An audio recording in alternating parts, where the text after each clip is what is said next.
అమాత్యులు పేతాని గారు, రససిద్ధులు ఆర్పి గారు, మిత్రులారా,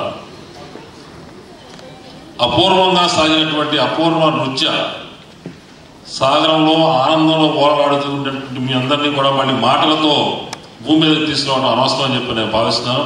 అయితే అపూర్వ తన తల్లిగారి గురించి ప్రస్తావించినప్పుడు ఆర్ద్రమైపోయింది. దాని విలువ మీలో చాలా మంది తెలుసుంటుంది, నాకు బాగా తెలుసు. ఇక్కడ మన బిడ్డలకు ఎవరికైనా భరతనాట్యం కూచిపూడి నేర్పించాలంటే ఒక టీచర్ ఇంటికి వస్తారు, లేదా మన కారు ఇచ్చి డ్రైవర్ ఇచ్చి పంపిస్తారు, లేదా ఆటోలో పంపిస్తాం.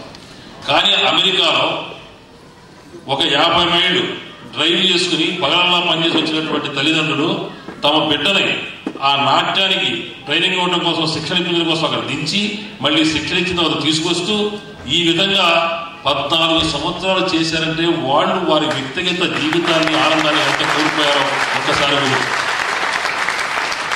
అంతేకాదు వీళ్ళు చేసేటువంటి ఆ నృత్య కార్యక్రమాల్లో కొరియోగ్రాఫరు, టీచరు ఒక చోట ఉంటే 40-50 మైళ్ళు ప్రతిరోజు ఈ బిడ్డలు తీసుకుని వీళ్ళందరూ అక్కడికి వెళ్ళి ఆ ప్రాక్టీస్ చేయించి మళ్ళీ రాత్రి తీసుకొచ్చి ప్రదర్శనలించడం అనేది అమెరికాలో ఉండి చేస్తున్నారంటే మనం అందరం కూడా వారికి, ఆ తల్లిదండ్రులకు మాత్రం శిరస్సు వచ్చి పాదాభివందనం చేయాలి.